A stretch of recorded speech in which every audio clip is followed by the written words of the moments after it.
내용이 올라와 있냐면 이제 직장인들 대상으로 대략 30만 건의 데이터를 분석을 했어요.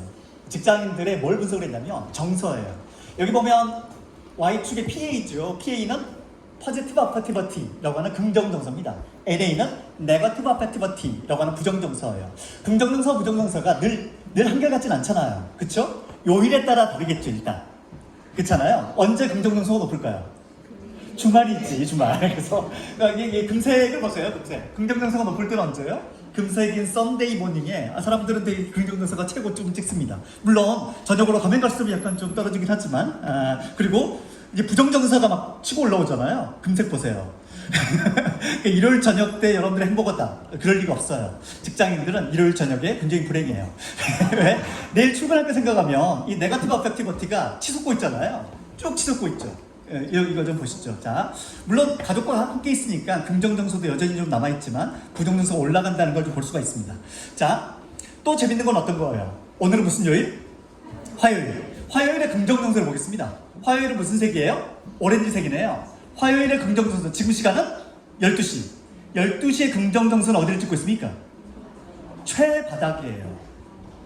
그러니까 이런 여러분들의 긍정정서가 바닥일 때 저를 찾아오셨다는 건 무슨 의미예요? 여러분들이 좋은 사람이기 때문에 그런 거예요.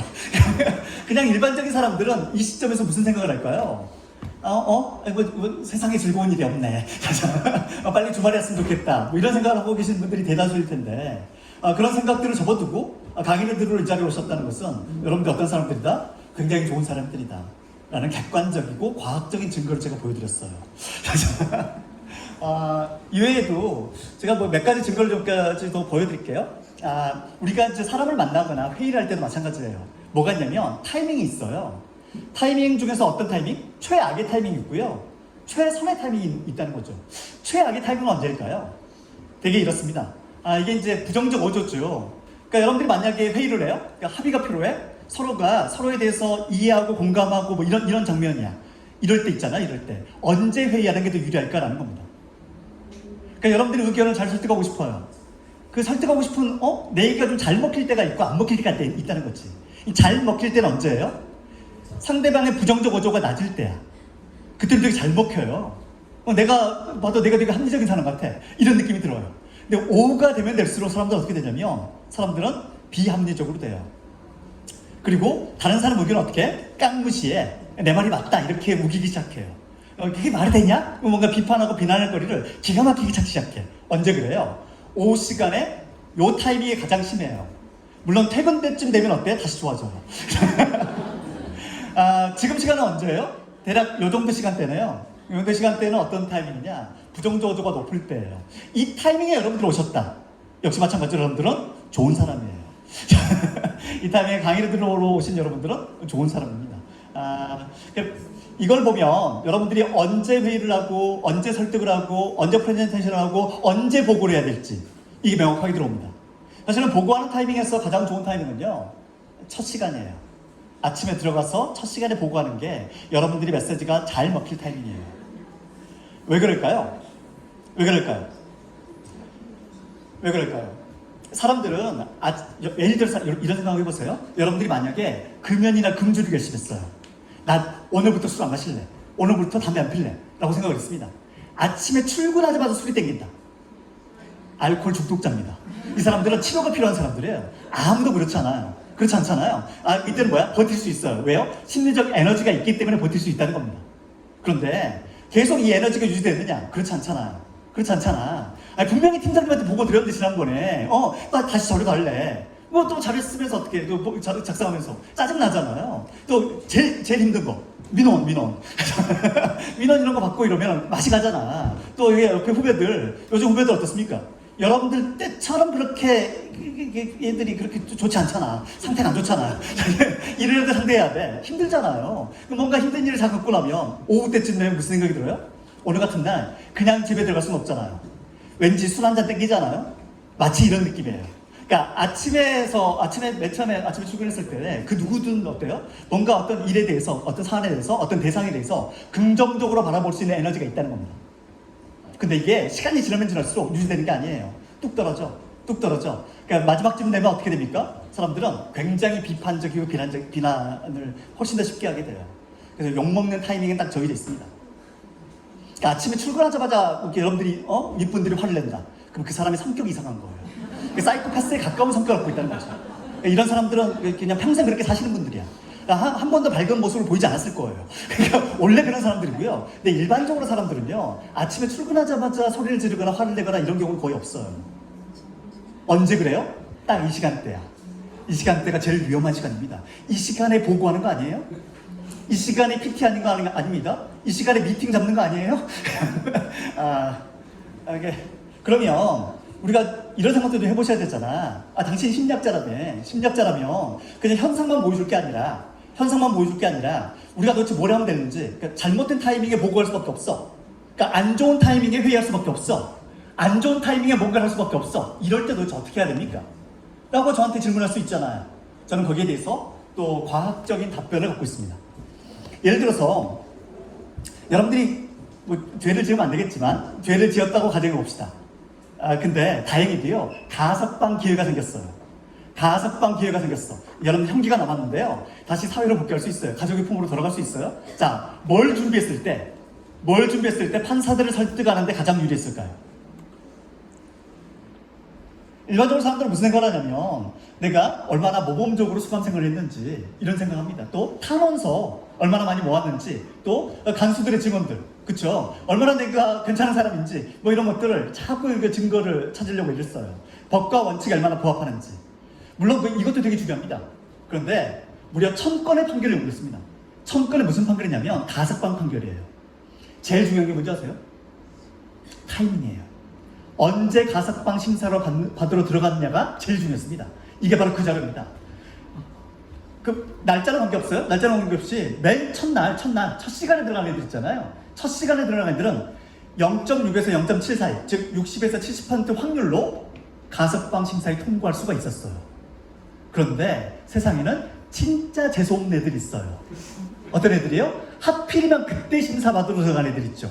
그때는 언제일까요? 바로 이 타이밍이었습니다.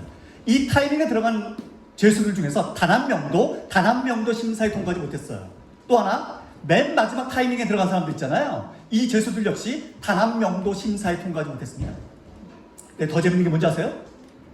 얘들은 단 한 명도 통과하지 못했잖아요.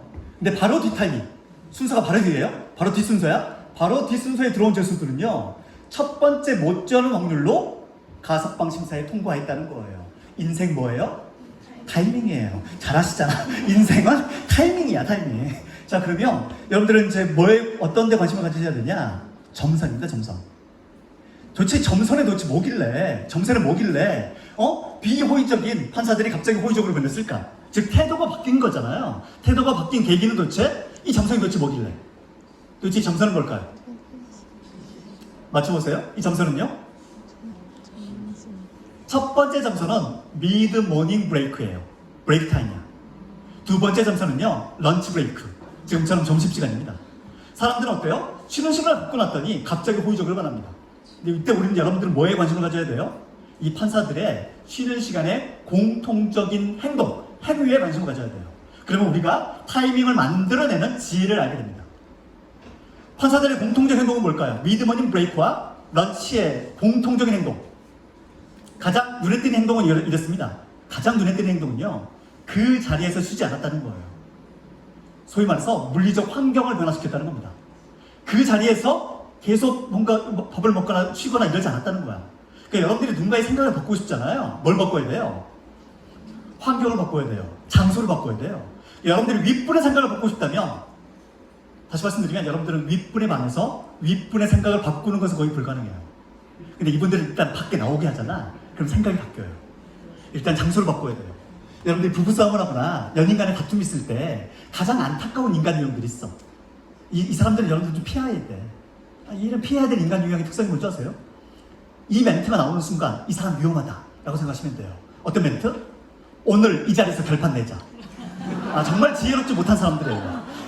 이 지혜롭지 못한 사람들을 여러분들이 피하셔야 돼. 어떤 사람들이 지혜로운 사람입니까?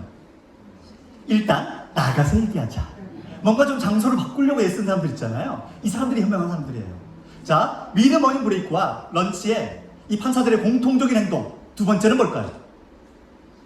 그쵸? 뭔가를 드신 거야. 입에 뭔가를 넣어주는 것은 정말 중요합니다. 여러분들 누군가의 생각을 바꾸고 싶잖아요? 일단 뭐 해야 돼요? 입에 뭔가를 넣어줘야 돼요. 그렇죠. 입에 뭔가를 넣어줘야 돼. 그래서 다툼이 있을 때 어떤 사람? 일단 나가서 얘기하자. 또 어떤 사람? 이거 좀 먹고 얘기하자.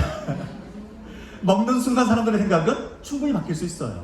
여러분들 이분의 생각을 바꾸고 싶다면 점심시간 이럴 때 바깥에 이렇게 이런데 좋잖아요. 삼계천 산책하고 이러면서 들어올 때 뭐예요? 그 달콤한 이 수박 주스 이 주스들 있잖아. 입에 좀 넣어주고 제가 오후에 보고 드릴 게 있는데 이 정도 수준이면 끝나요. 일단 이 정도 수준이면 여러분들의 보고는 이미 통과입니다. 제가 장담합니다. 왜요? 청구권의 판결의 증거가 이 앞에 여러분들 눈앞에 있잖아요.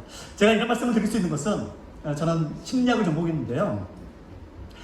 심리학 박사예요. 제가 심리학 박사라고 하면 쉬는 시간이 되면 간혹 이런 분들이 저한테 찾아옵니다. 저한테 와서 상담을 시도하세요. 그래서 요즘 우리 아이가 이런데 요즘 어떻게 했으면 좋겠냐 이런 말씀 참 많이 하시는데 제가 학부, 석사, 박사 심리학 외에는 다른 걸 배워본 적이 없습니다. 그 많은 심리학 과목 중에서 단 한 과목의 상담 과목이 없어요. 저는 상담을 배워본 적이 없는 심리학자입니다. 여러분들 머릿속에 심리학자 하면 되게 상담 잘하고 공감 잘하고 이런 이미지가 있다면 저한테는 적용되지 않아요. 저는 그런 사람이 아닙니다. 오죽하면 저희 집사람이 늘 저를 이렇게 비난해요. 당신의 심리학 박사라며 왜 이렇게 말이 안 통하냐. 그때마다 제가 하는 얘기는 나는 상담을 배운 적이 없다. 제 전공은요 산업조직 심리학. 보통 이제 학부 때는 심리학을 하고 이제 석사나 박사를 할 때 세부 전공을 선택하는 게 일반적입니다.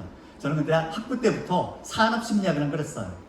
Industrial Psychology, Industrial and Organization Psychology라는 분야가 있어요. 이 분야는 어떤 분야냐면 우리 이렇게 표현해요. Psychology in the Workplace, 일터의 심리학입니다.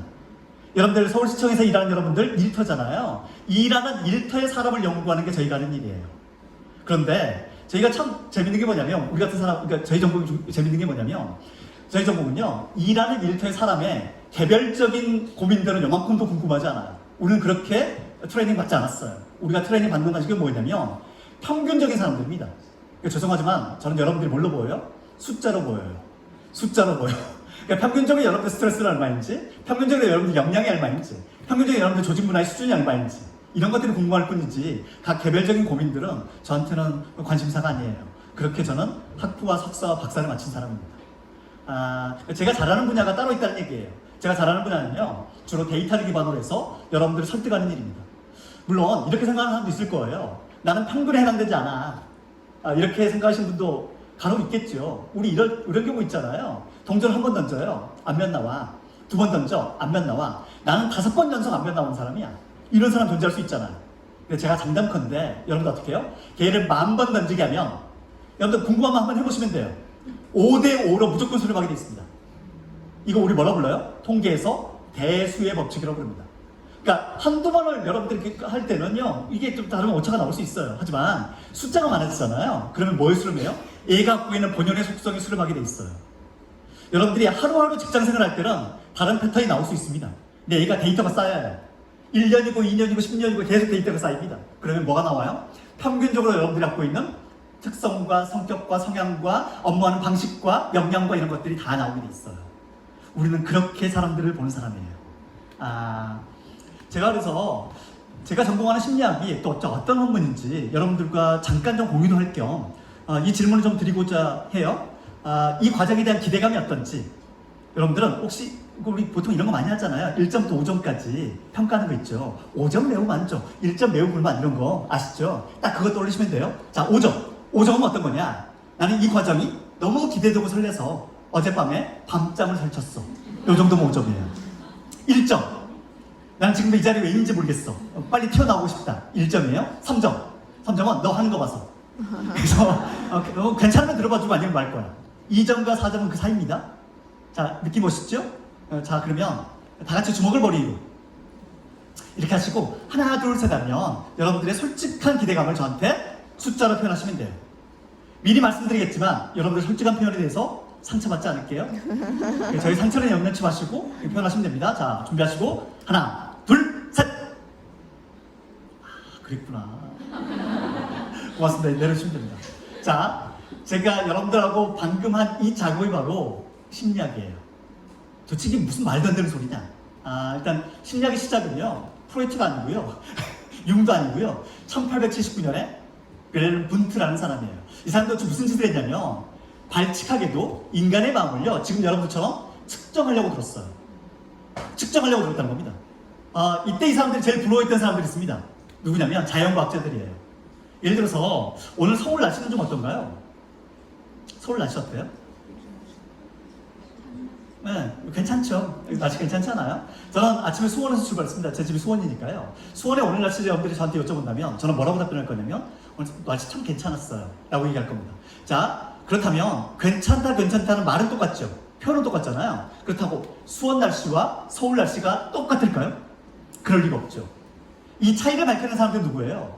측정하는 도구를 만들어낸 자연과학자들이에요.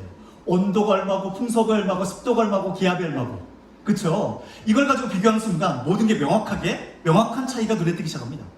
사실 이 사람들이 제일 부러워했던 건 바로 이런 거였어요. 인간의 마음을 측정할 수는 없을까? 우리가 이 사람 참 괜찮은 사람이야, 이 사람 어떤 사람이야 이렇게 표현하는데 그게 아니라 이 사람은 어떤 측면에서 보면 몇 점짜리야, 요 점수로 보면 어떤 사람들이야, 몇 점짜리야, 이렇게 측정하는 방법은 없을까? 이것들을 무수하게 고민했던 사람들이 바로 심리학자들입니다.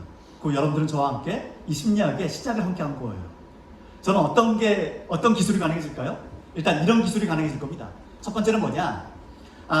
제가 어제도 강의를 했는데요. 어제 강의할 때 대상자들은 5점 만점에 한 4.5 정도를 저한테 주셨거든요. 근데 오늘 보니까 4점이 채 안 돼요. 자, 그러면 여러분들 기대감이 상대적으로 낮다는 거잖아. 그러면 일단 뭐예요? 기대감의 차이에 대해서 우리는 뭐 할 수 있어요? 기술할 수가 있게 돼요. 뭔가 기술하게 되면 우리는 뭐가 가능해지냐면 원인에 대해서 분석이 가능해져요. 차이가 있으니까 도대체 뭐 때문에 이런 원인이 발생했을까? 이게 이제 우리가 만들어져요. 그리고 원인과 현상 간의 관계가 밝혀지면 그걸 우리는 뭐라 부릅니까? 걔를 이론이라고 불러요.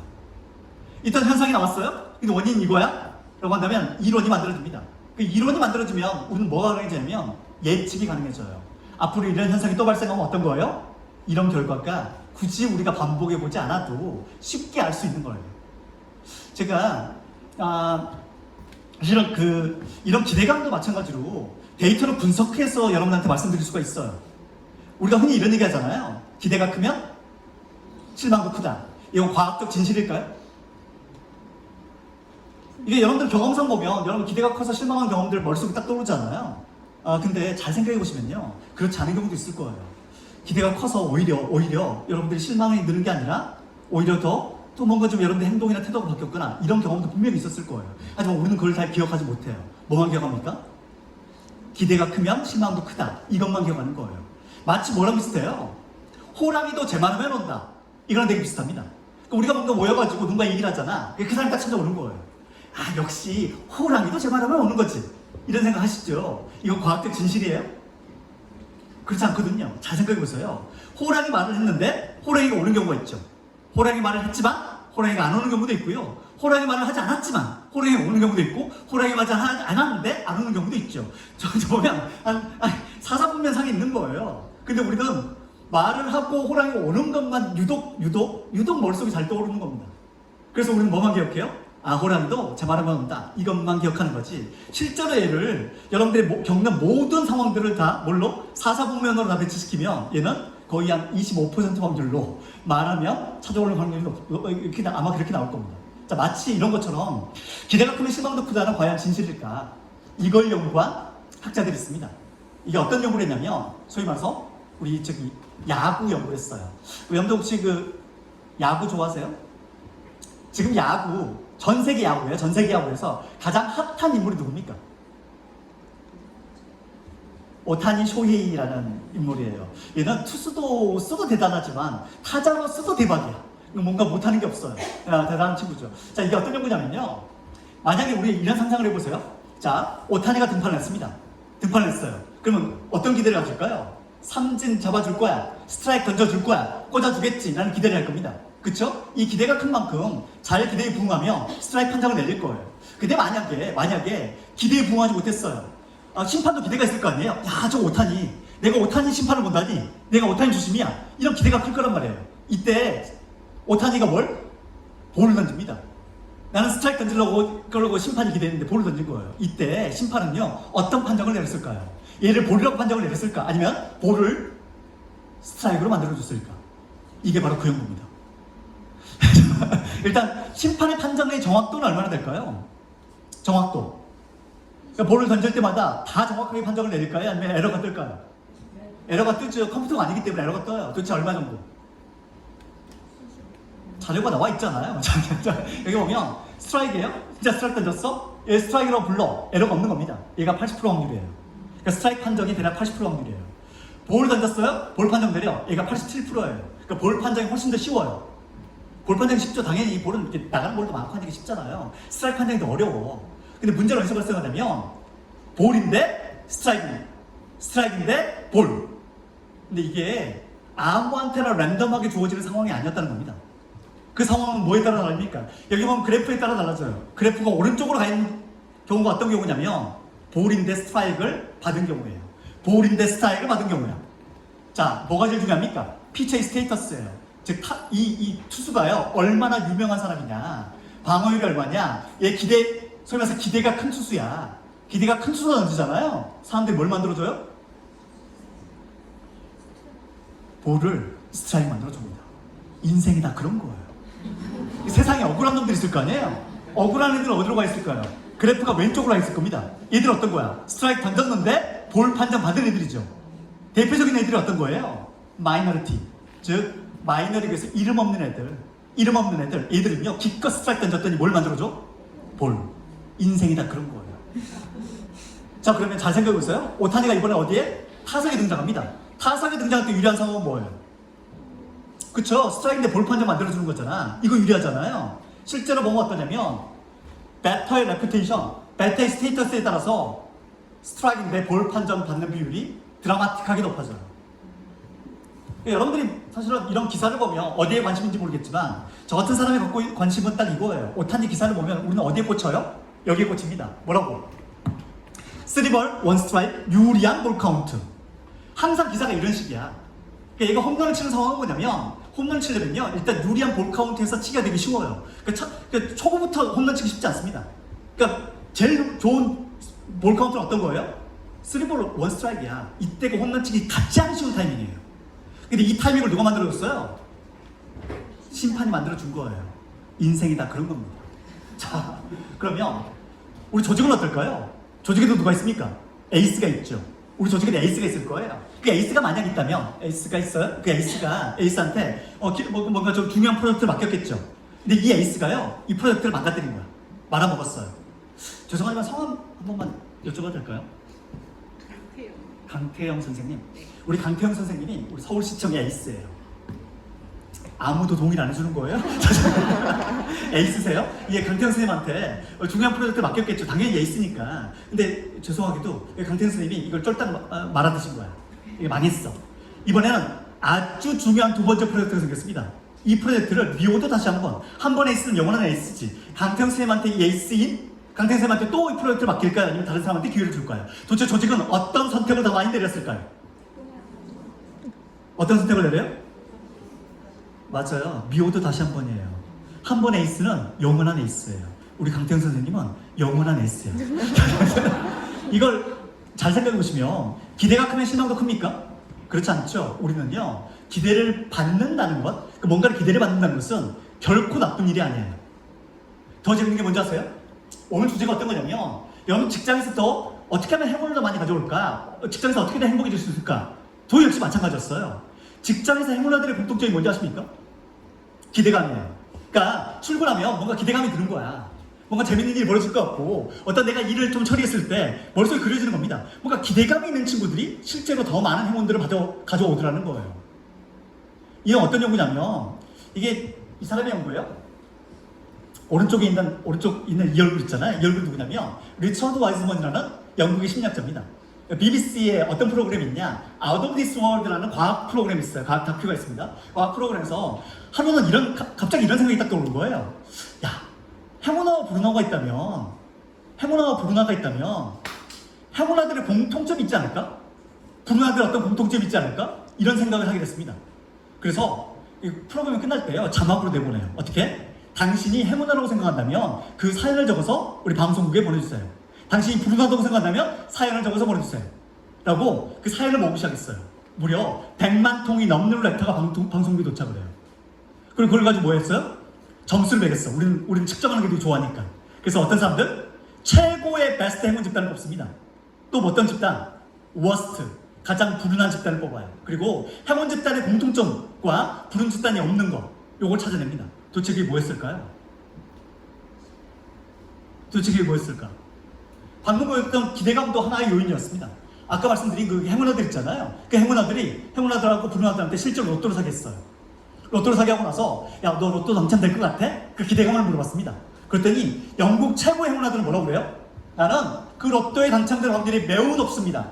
아까로 얘기하면 5점 만점에 4점 이상을 표현하는 거예요. 근데 재수없는 애들 있잖아요. 얘들은 뭐라고 그래? 내가 뭘 해도 안 되는데 이게 되겠어요? 그러면서 오히려 안 된다고 답변하는 확률이 굉장히 높았어요.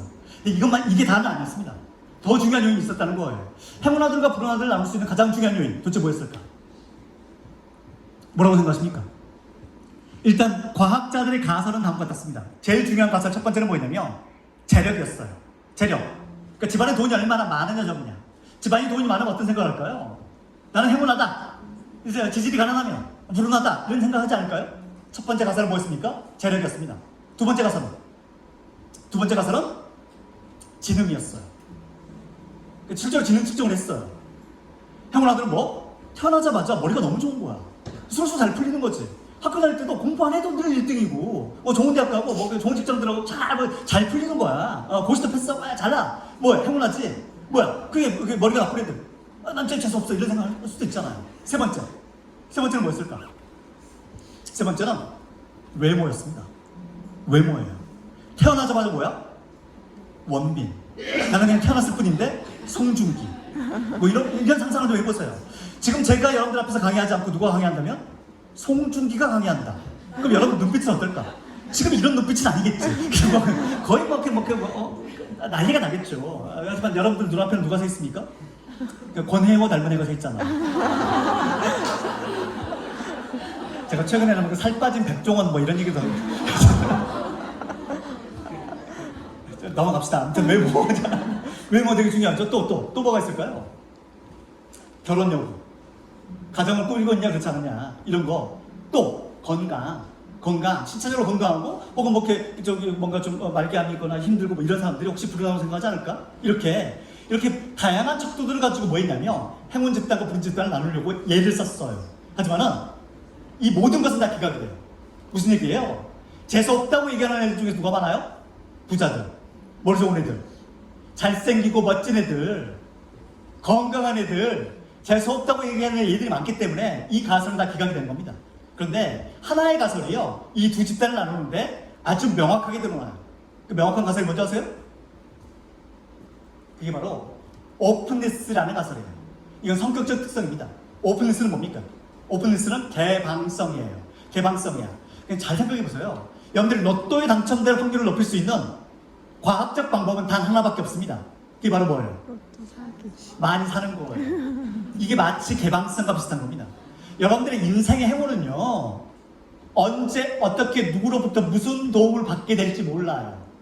언제 어떻게 누구로부터 무슨 도움을 받게 될지 모르는 그런 probability, 그런 opportunity를 높이는 것이 개가 과학이에요. 개가 과학이야. 그러니까 여러분들이 만약에 행운의 수준을 높이고 싶다면, 직장에서 행운의 수준을 높이고 싶다면 뭐 하시면 돼요? 다른 사람과 네트워크를 많이 늘리시면 돼요.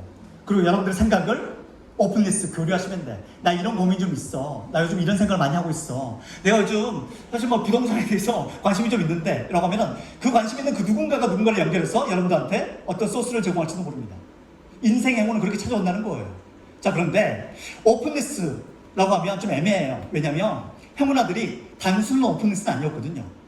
이 오픈리스를 우리말로 하나 좀 비슷한 표현 있잖아요. 오로 시작하는? 그쵸, 오지랖. 이건 좀 비슷하잖아. 오지랖과 유사한 거 아니야? 이런 생각하셨다면 꼭 그렇지는 않습니다.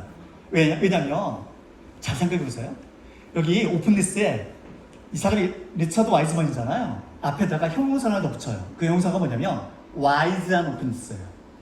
그러니까 현명한 오픈리스라는 겁니다. 현명한 오픈리스는 뭐냐면 여러분들 인생에 뭐가 있어요? 목표와 목적이 되게 분명한 거야. 또 누굴 찾아요? 거기에 부합하는 사람들 찾는 거예요. 거기에 따라서 뭐 하는 거예요? 여러분들 오픈리스를 발휘하는 겁니다. 예를 들어서 여러분들 아직 결혼을 못했어요. 근데 뭐가 필요해? 배우자가 필요해. 난 결혼하고 싶어. 이런 생각이 좀 있었어. 누굴 찾아가야 됩니까? 아무나 만나서 나 소개팅 한 번만, 나 이번에 잘해볼게, 나 이번 진짜 소개팅 한 번, 이거 오지랖이죠. 아무런 의미가 없어요. 뭘 찾아야 됩니까?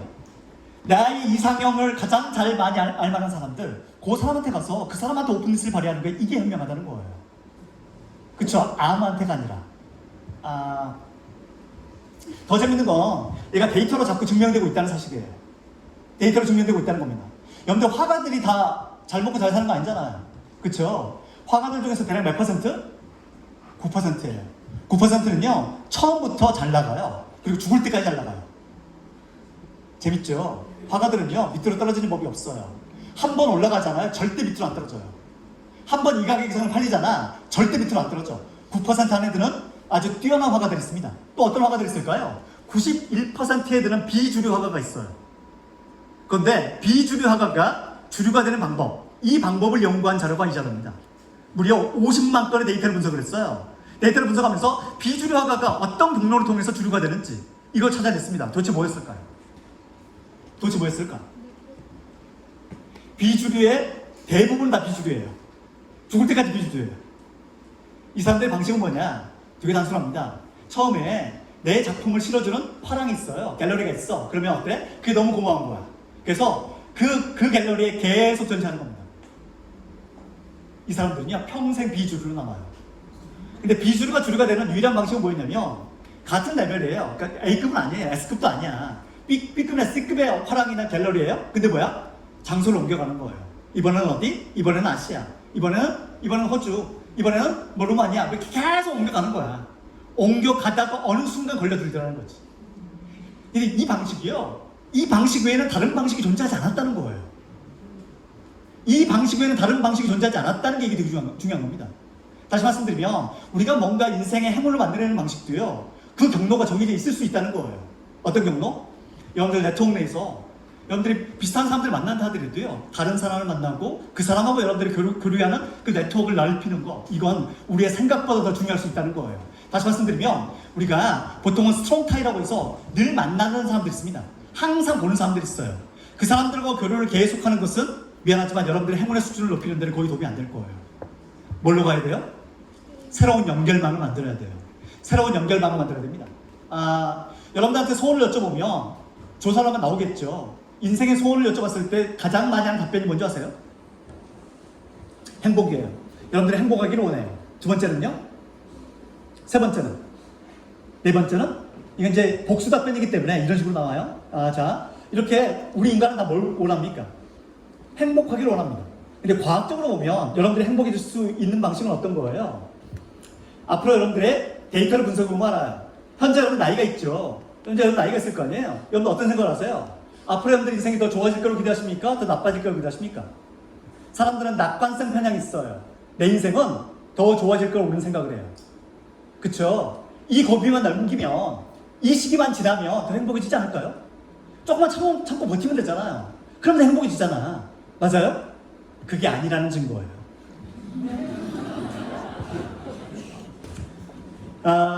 이 나이와 행복은요 상당 부분 그래프가 명확하게 나옵니다. 아마 제가 장담컨대 여러분들 아마 이 나이대에 속할 가능성이 굉장히 높습니다. 그쵸? 요 나이대 어딘가에 있겠죠. 요 나이대 어딘가에 있을 거예요. 30대부터 40, 50대까지 요 나이대에 어딘가에 위치할 가능성이 높습니다. 이 얘기는 뭐예요? 만약에 30대라면 이 시기만 지나면 좋아진다. 이것만 버티면 좋아진다. 개뻥이에요. 그럴 리가 없어요. 이 시기 지나면 어떤 일이 벌어집니까? 더 힘든 일이 나타날 거예요. 그런데 만약 40대예요. 이것만 버티면 더 좋아질 것이다. 이것만 좀 참아보자. 이 시기만 넘겨보자. 더 좋아질 거다. 맞아요? 아닐 겁니다. 더 나빠질 겁니다. 여러분들 인생은요 점점 더 불행해질 거예요. 이 연구들을 너무 무시할 필요는 없습니다. 왜냐면요 이 연구하신 분이 누구냐면 앵거스 디턴 2015년 노벨 경제학상 수상자예요. 공동 연구를 하셨습니다. 누구랑? 데니얼 카너만 2002년 노벨 경제학상 수상자입니다. 전 세계에서요 석학 두 분이 노벨상을 받은 두 분이요 연구한 60만 건의 데이터를 분석해서 연구한 자료예요. 우리 이거 좀 믿어줘야 돼요. 앞으로 여러분들 인생 어떻게 될 거예요? 더 불행해질 거예요. 더 재밌는 건 뭐냐면 여러분들 인생의 행복을 좌우하는 가장 중요한 요인이 있어요. 요인이 있어. 그 요인은 어디 있어요? 이미 태어날 때 정해져 있어요. 이미 태어날 때 정해져 있습니다. 행복을 과학적으로 표현하면 뭐예요? 외적 자극이 왔을 때 내적으로 뭐가 나와야 돼? 신경전달 물질, 호르몬이 뿜뿜 나와야 돼. 어떤 거? 도파민, 옥시토신, 엔돌핀, 세로토닌 이런 게 뿜뿜 나와줘야지 이게 행복한 사람들이에요. 근데 어떤 사람이 있을까요? 태어날 때부터 내 바이오로지, 내 진, 내 제네틱, 내 DNA 자체가요. 자극이 와도 뿜뿜 안 나와줘. 전혀 안 나와. 이런 사람도 있을 수 있잖아요. 오히려 방해 물질들이 더 많이 나올 수도 있잖아. 그쵸? 안 나오게 막아주는 물질들. 그런 사람들이 있다니까요. 이게 뭐야? 이게 DNA야. 예를 들어서 오늘 여기 딱 들어오는데 저기서 뭐야? 아까 저 안내할 때 이번에는 뭐야? 이번에는 샌드위치가 아니라 다른 걸로 여러분들한테 드릴게요. 기프티콘 드릴게요. 이 얘기 듣자마자 어떤 사람들? 이미 행복한 사람들. 야, 이제 내가 기프티콘 받는구나. 이런 사람들 있는 반면에 또 어떤 사람들 있습니까? 이씨 뭐 이따 먹으러 오신단 말이야? 세상에 이런 사람들 있다니까? 이 사람들이 변해요? 변합니까? 안 변해. 그럼 누가 다 행복한 거예요? 이미 정해져 있다니까. 또 이렇게 항상 기도하고 범사에 감사하고 이런 사람들은 이미 정해져 있어요. 그 성경에 나온 그 구절은요, 그런 사람들만 가능한 거야. 태어날 때 그렇게 안 살게 된 사람들, 그 사람들은요 평생 불행하게 살아요. 여러분들은 이게 과학이에요. 여러분들 나이대로 봐도 어때요? 더 불행해질 것이고 우리의 DNA도 어떻습니까? 더 불행해질만 나왔어요. 더 재밌는 건 한국인의 유전자 자체가 불행하는 데는 최적합체 유전자를 갖고 있다는 것이에요. 한국의 유전자가요. 이게 어떤 거냐? 아까 말씀드린 여러분들이 베리 해피할 수 있는 그 유전자가 있어. 유전자를 만들어내는 그 요인들이 있거든. 근데 한국인의 유전자가요. 한국의 유전자가 베리 해피를 언해피하게 만드는 아주 놀라운 유전자를 갖고 있어. 우리나라 어디 있습니까? 거의 뭐 아래쪽 바닥을 기고 있어요. 이게 높은 애들 있거든. 어디? 멕시코, 나이지리아 이런 애들. 얘들은요 항상 행복해. 나이지리아는 그냥 늘 행복한 놈들이야. 얘들은 장례식도 행복하기 싫어요. 멕시코 뭐야? 그냥 뭐 이렇게 공 하나만 던져주면 다 행복해. 이미 다 행복한 놈들이에요. 왜요? DNA 자체가 그렇게 돼 있다니까요. 여러분들 DNA는 나이로 봐도 그렇고, 유전자로 봐도 그렇고, 우리는 행복해지기에는 최악의 유전자의 집합체입니다. 그러니까 여러분들의 인생의 목표를 행복으로 넣었을 때 이게 여러분들이 달성이 얼마나 불가능할지 이게 쉽게 예측이 가능하죠. 인생의 목표를 쉽게 행복이라 두는 게 아닙니다. 이런 말씀 드리면 우울하죠. 우울하잖아요. 이제 반전을 말씀드릴게요. 이번엔 좀 반전을 좀 말씀드려볼게요. 여러분들이 갖고 있는 이미 갖고 있는 유전자가 있어요. 그 유전자가 있는데 유전자 그 자체를 가지고 보면 평생 아마 그 패턴도 살게 될 겁니다. 그 나이 자체로 보면 평생 그렇게 살게 될 거예요. 하지만 반전의 가능성은 있어요. 뭘 보면 합니까? 하버드 의대에서요 20년간 종단 연구를 했어요. 종단 연구는 뭐냐면 한 번 연구하고 거기서 그치는 게 아니라 1년 뒤에 얘가 어떻게 지내고 있을까, 2년 뒤에는 어떻게 지내고 있을까, 5년 뒤에는 어떻게 지내고 있을까, 이걸 무려 한 사람을 20년간 트래킹한 거예요. 그랬더니 20년 전에 되게 불행했던 사람이 20년이 지나고 나서 측정해 보니까 되게 행복해졌어. 그쵸? 그 원인이 있을 거 아니야? 그 도대체 원인은 뭐였을까? 이거였어요. 그래서 이게 Y축을 보면 increase in probability of happiness죠. 그러니까 행운의 확률을 높일 수 있는 방법이 있어. 근데 뭐 해야 돼? 뭔가를 바꿔야 돼요. 뭔가를 바꿔야 돼. 그러니까 여러분들 인생에 뭔가를 바꾸게 되잖아. 그러면 더 행복해질 수 있어요. 일단 뭘 바꾸기로 합니까? 0에 가까운 건 어떤 거예요? 바꿔봤자 별 도움이 안 되는 것들이에요. 이게 위로 올라갈수록 어떤 겁니까? 바꾸면 바꿀수록 도움이 되는 것들입니다. 이 점 이해되시죠? 자, 일단 뭘 바꿔야 돼? Nearby friend. 현재 여러분들이 불행하다고 느끼시다면 누구를 바꿔야 됩니까? 주변에 있는 사람을 바꾸셔야 돼요. 맨날 만나는 사람과 술 먹고 맨날 만나는 사람과 담배 피고 맨날 만나는 사람도 이거 현재 불행하다면 반드시 이거 바꿔야 돼요. 그 사람 떠나셔야 돼요. Nearby friend. 프렌드 바꿔야 돼요. 자, 여기 보면 가장 확률이 높은 방식이 있습니다. 그쵸? 확률 무지하게 높잖아요. 그 바로 뭐예요? Nearby mutual friend예요. Nearby mutual friend야. 이게 무슨 얘기냐면 우리 강 선생님하고 저하고 아까 잠깐 우리 대화를 나눴기 때문에 이제 뭐야? 우리가 친구가 된 거예요. 친구야 반갑다 뭐 이렇게 했어. 근데 이제 강 선생님이 제가 이제 강의를 끝나고 나니까 야 친구야 내가 좋은 사람 소개해줄게. 좋은 사람 소개해줄게 하고 죄송합니다 선생님 성만 김 선생님 내가 좋은 사람 소개해줄게. 내 옆에 있는 김 선생님을 저한테 소개해준 거예요. 그럼 우리는 뭐가 된 거예요? 상호 친구가 됐죠. 그러니까 이게 뮤추얼 프렌드예요. 이런 뮤추얼 프렌드 관계가 여러분들 인생에서 행복을 높일 수 있는 가장 합리적이고 가장 확실한 게 아닙니다. 소위 말해서 여러분들 직장에서도 행복해지는 방법은 되게 단순해요. 어떤 직장 다니면 돼요? 좋은 사람이 많은 직장에 다니면 돼요. 소개해줄 만한 사람들이 많은 거야. 그러니까 여러분들 이런 생각이 드는 거야. 내가 이 사람 쟤한테 좀 소개해주고 싶은데 이 좋은 사람 나만 알고 있는 너무 아까운 거야. 야, 이런 좋은 사람 저 사람 소개해주고, 이런 생각이 출근하자마자 그런 생각이 많이 들어. 이게 좋은 직장이에요. 왜? 여러분들 행운과 행복을 동시에 높일 수 있는 가장 완벽한 방식이에요. 이 과학이거든요. 이거 외에는 다른 방식이 존재하지 않아요. 근데 출근하자마자 무슨 생각이 들어요? 왜 하필이면 이런 사람들과 이런 생각이 들고 이거 힘들어, 어려워. 그러면 사실은 여러분들의 행복과 행운은 개선되기 참 어렵다는 얘기죠. 그래서 여러분들이 적어도 어떤 것? 좋은 사람을, 보통 이 노래도 있잖아요. 베이시스 정재영 아세요? 아시면 나이가 좀 있는 거예요? 베이시스 알면 나이가 있죠. 지금 베이시스가 언제적 베이시스인데. 얘들의 노래가 있거든요. 좋은 사람 있으면 소개시켜줘. 뭐 이런 노래가 있어. 이 노래가 사실은 여러분들의 행복과 행운을 만들어내는 가장 완벽한 노래예요. 그러니까 서로가 서로를, 이 사람 나만 알기 너무 아까운 거야. 여러분들이 저한테 그런 시그널을 줄 수도 있잖아. 이 강의 나만 알기 너무 아깝다. 여기 서로 이렇게 공유하고 알려주고 이러고. 그럼 뭐예요? 이 자체 네트워크 확산이 실제로 여러분들의 인생의 행운을 만들 수 있는 아주 재미난 방식입니다. 자, 여기서 몇 가지 재밌는 자료 하나 볼게요. 코레전트 스파우즈, 배우자랑 같이 사는 겁니다. 배우자랑 함께 사는 것은 여러분들의 행운을 높이는 데 도움이 되어야 한대요. 약간 도움은 되지만은 큰 도움은 안 되죠. 근데 뭐랑 비교해야 되냐면 넌 코레전트 스파우즈예요. 배우자랑 떨어져 사는 거예요. 뭐 주말 부부가 됐든 별거한테 떨어져 사는 겁니다. 자, 그러면 얘보다는 어때? 떨어져 사는 것보다는 함께 사는 것이 더 행복해질 수 있는 방법은 맞아요. 근데 여러분들은 뭘 주목해야 되니? 바에 주목해야 돼. 이 바는 뭐냐면 편차야. 그러니까 배우자랑 같은 사람들은요, 같이 사는 사람들은 요 안에서 왔다 갔다 하는 거예요. 근데 배우자랑 같이 안 사는 사람들 있잖아. 이 사람들은 어때? 행복이? 이렇게 행복한 놈들이 있고 이렇게 불행한 놈들이 있는 거예요. 그러니까 떨어져 살면서 엄청 행복해질 가능성이 있는 사람이, 그 잠재력이 있는 사람이 이 자리에 있을 수도 있다. 그 떨어져 사니까 행복해질 수 있어요. 물론 더 불행일 수도 있지만. 이제 조직 얘기를 좀 드려볼게요. 조직 얘기 드리고 이제 제 강의 좀 마무리해야 될 것 같습니다. 조직에도 마찬가지죠. 조직에도 뭐가 있냐면요, 아까 말씀드린 네트워크를 잘 넓힌 사람도 있어. 그럼 우리는 어떤 가설이 가능해요? 여기 보면 A 조직이 있고 C 조직이 있고 B 조직이 있어요. 우리는 B에 좀 주목해 봅시다. B 조직에 누가 있습니까? 제임스가 있어요. B 조직에 제임스입니다. 또 누가 있냐면 로버트가 있어요.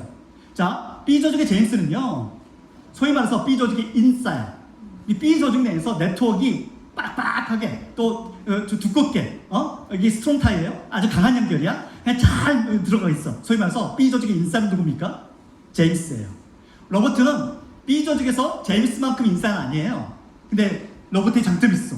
내 장점 뭐예요? 외부 네트워크를 갖고 있거든요. 외부 네트워크를 갖고 있어. 그쵸? 자, 이렇게 네트워크망을 가지고 어떤 분석을 했냐면, 얘들의 성과평가, 그 다음 얼리 프로모션, 얘들의 조기 승진, 또 라지 보너스를 얼마나 많이 받는지, 이걸 분석을 했더니 놀랍게도요, 결과가 나와요. 어떻게 나와요? 5년간 1000만 건 이상의 데이터를 분석해 봤더니 누가 더 유리합니까? 로버트가 제임스보다 더 많은 보너스를 받고요, 더 좋은 평가를 받고, 얘들이 조기 승진할 가능성이 더 높더라는 거예요. 그러니까 네트워크망은 아까 말씀드렸다시피 과학적으로 다시 한번 검증이 돼요. 근데 이 자료에서 우리가 놓치지 말아야 될 게 있어. 뭘 놓치지 말아야 되냐면, 1000만 건의 데이터 중에서 조직은 다르겠죠. 시청에도 이런 분석을 해보면 이런 로버트들이 있을 거고, 그쵸? 저희 수원 시청에도 이런 로버트가 있겠지, 그쵸? 또 어디 경기도청에도 아마 로버트들이 있을 거고, 어딘가는 다 로버트들이 다 있을 거예요. 그쵸? 외부 네트워크 갖고 있는 그런 사람들 어딘가는 있겠죠. 이 사람들이 다 성공 가능성이 높았을까요? 그건 아니라는 거예요. 이 로버트들 중에서 보너스 많이 받고, 좋은 평가 받고, 좋은 평판 있고, 승진 잘하는 사람들은요, 한 가지가 더 있었어야 됐어요. 그 한 가지는 뭘까요? 그게 뭐냐면, 이 로버트가요, B 조직의 조직 문화 적합도가 높은 사람이어야 돼요. 무슨 얘기냐? 이 로버트들 중에서 어떤 애들이 있어요? C에 가가지고, 야, 우리 조직이 왜 안 되는 줄 아냐? 걔가 제임스라는 놈이 있거든. 야, 걔 때문에 조직이 망가져. 야, 너네 조직을 자리 없냐? 뭐 이런 애들. 그러니까 외부 네트워크 있는데 어떻게 활용하는 애들? 원래 내가 몸담아있는 이 조직에 대해서는 뭐가 없고, 애착이 없고, 몰입이 없고, 외부만 자꾸 관심 있는 애들이 있어요. 우리 조직에도 뭐 그런 사람들이 있을 수 있잖아. 조직에 있는 내부에 있는 이슈나 어떤 그 일에는 전혀 관심이 없어. 항상 바깥에만 돌아다녀. 이 사람들의 승진 가능성 높아요? 평판 좋아요? 아니면 더 많은 어떤 급여를 받습니까? 그렇지 않을 가능성이 높죠. 심지어는요, 최근 연구를 보면 어떤 연구가 있냐면요, 이렇게 그 B 조직에 적응 못한 로봇들 있잖아. 얘들이 뭐 하고 다녀요? 쇼핑을 다녀. 어떤 쇼핑? 칭찬 쇼핑을 다녀요. 그러니까 B 조직 내에서는 내가 잘 적응 못하는 것 어때? 좋은 얘기 못 듣거든. 그럼 나를 좋게 얘기해주는 사람들 막 찾아 나서는 거야. 그 사람들 어디 있을까요? C나 A에 있겠지. 그 C나 A에 다른 사람 막 찾아서 야 그래도 나 참 괜찮은 사람 아니냐? 야 나는 괜찮은데 얘들이 문제인 거야. 이 얘기를 자꾸 하고 다닌다는 거예요. 더 재밌는 건 뭐냐면 C나 A에도 그 로봇 같은 놈들이 있겠지. 걔들이 모여서 뭘 만들어내? 또 하나의 네트워크를 만들어내요. 이 조직에 이런 네트워크가 많아질수록 조직이 망가질 가능성이 높아요. 지금 머릿속에, 여러분들 머릿속에 누군가 떠오르신다면 딱 그 사람이에요. 그 로봇이야. 걔들이 조직을 망가뜨릴 수 있는 가능성이 높은 로봇이에요. 이제 진짜 마지막으로. 우리가 이제 이런 얘기를 쭉 나눠보면 우리 인간도 역시 생명체잖아요. 생명체로서의 인간은 이 조직에 살아남기 위해서 뭘 해야 돼요? 피팅인. 소위 말해서 그 안에 잘 적응해서 잘 들어가 있어야 돼. 눈에 띄면 안 돼요. 피팅인 돼 있어야 돼. 이것만 가지고 생존 가능성이 높으냐? 그렇진 않잖아요. 뭘 보면 알아요? 공작새. 수컷 공작새의 화려한 깃털. 얘는 뭡니까? 이거 천적이 눈에 띄기도 쉬워. 도망가기도 어려워. 딱 죽기 좋은 조건이잖아. 그럼에도 불구하고 이렇게 화려한 깃털을 갖고 있는 이유는 아시잖아요. 내가 이렇게 화려한 깃털을 갖고 있음에도 불구하고 아직까지 생존해 있어. 그 뭐야? 나의 DNA는 얼마나 훌륭하니? 이걸 누구한테 어필하는 거예요? 암컷한테 어필하는 거죠. 이거 우리 뭐라고 불러요? 코스트리 시그널. 이 값비싼 신호라고 부릅니다. 이게 값비싼 신호예요. 자, 그러면 자연계에서 얘들이 살아남으려면 뭐가 있어야 돼? 피팅인. 잘 들어가 있어야 돼. 두 번째는 뭐예요? 스탠딩 아웃. 내가 좀 괜찮은 걸 돋보이는 뭔가 있어야 돼. 이 두 가지 전략 중에서 어떤 전략이 더 유리할까요? 피팅인이에요? 스탠딩 아웃이에요? 진화 심리학자들이 이것들을 쭉 연구해보니까 결과가 뭐냐면 얘가 OR 조건이 아니고요, AND 조건이었다는 거예요. 공작새가 깃털을 딱 내리잖아요. 그럼 뭐랑 피시 되기 좋아요? 그 초원, 수풀하고 피시 되기 좋아. 필 때만 뭐가 좋아? 스탠딩 아웃 되는 거예요. 눈에 띄기 쉬운 거야. 그러니까 제가 적절하게 내가 과시할 때는 그 과시해주고 아닐 때는 잘 묻어가 있고 이 두 가지가요 동시에 존재한다는 거예요. 그걸 잘 보여준 사례가 어떤 사례냐면 호궁조라는 이 새의 사례예요. 눈에 더 잘 띄는 색깔이 뭐냐면 빨간색이에요. 자연계에서 빨간색은 눈에 잘 띄죠. 그쵸? 하지만 까만색이나 이런 색들은 뭐 이렇게 좀 약간 눈에 잘 안 띈단 말이에요. 근데 호궁조의 이 대가리, 새는 대가리라고 표현하면 되니까 대가리 색깔이 있거든요. 얘들이 처음부터 결정되진 않아. 얘들이 커가면서요 어떤 호금조는 빨간색으로 변하고 어떤 호금조는 까만색으로 변하는 거야. 그 나중에 애들이 다 크잖아. 그럼 누가 더 우위를 차지해요? 그 소사이티들에서 그 그룹 내에서 빨간색 대가리의 호금조가요 대장 노릇을 해. 그 빨간색이 좀 장땡인 거지. 근데 재밌는 건 뭐냐면 이 생물학자들이 무슨 짓을 했냐면요 아직 대가리 색깔이 결정되기 전에 그 호금조 랜덤으로 얘들한테 빨간색 스카프를 메워준 거예요. 그 남들은 보기에는 뭐야? 이게 빨간색이잖아. 재밌는 게 뭔지 아세요? 그렇게 뭔가 도구 하나를 딱 씌워놨더니 나중에 얘들이 뭐가 돼? 소위 말해서 무리 내에서 인정받는 호금조가 되는 거예요. 인정받는 호금조가 되는 거야. 제가 마지막에 말씀드리는 것은 지금 우리가 조직 생활하면서 그 조직에 피팅인 되는 건 되게 중요합니다. 그런데 여러분들이 갖고 있는 그 뭔가 한 방은 있어야 돼요. 그 한 방이라는 것은 누군가한테 도움을 줄 수 있는, 누군가한테 도움이 될 만한 내가 갖고 있는 이 능력은 다른 사람이 갖고 있지 않기 때문에 내가 갖고 있는 이 정보는 내가 갖고 있는 이런 역량들은 누군가한테 도움을 줄 수 있는 그 뭔가가 나한테 있기 때문에 라는 게 그 하나는 갖고 있어야지 피팅 인이면서도 스탠딩 아웃 할 수 있는 전략이 되는 거예요. 조직은요, 조직에서 행운과 행복을 높일 수 있는 과학적 방법은 피팅 인 or 스탠딩 아웃이 아니라 피팅 인 and 스탠딩 아웃이에요. 그걸 기반으로 여러분들의 네트워크를 잘 확장을 시키셔야지 행운과 행복의 수준이 점점 높아질 거예요. 과학적 방법은 단 하나밖에 없어요. 마지막으로 옆에 계신 우리 동료들 얼굴 한번 봐요. 이분들이 여러분들 인생에 도움이 될까요? 도움이 된다고 느껴지신다면 우리는 뭐 해야 돼요? 지속적으로 이런 네트워크를 확장시키고 더 좋은 관계를 만들어내셔야 됩니다. 마지막으로 저한테 시선 한번 주시죠. 제가 여러분들 인생에 도움이 될까요? 고맙습니다. 도움이 됐으면 좋겠어요. 네. 제가 오늘 보여드린 자료는요 다 보내드리겠습니다. 그러니까 혹시 학습하시다가 또 궁금한 질문 생기거나 좀 더 뭐 질문이 또 나올 수 있잖아요. 혹시 그런 경우가 있다면 저한테 메일로 보내주세요. 제가 장담컨대 24시간 내에 답변 드릴게요. 네. 늘 준비가 돼 있어요. 마치겠습니다. 고맙습니다. 네.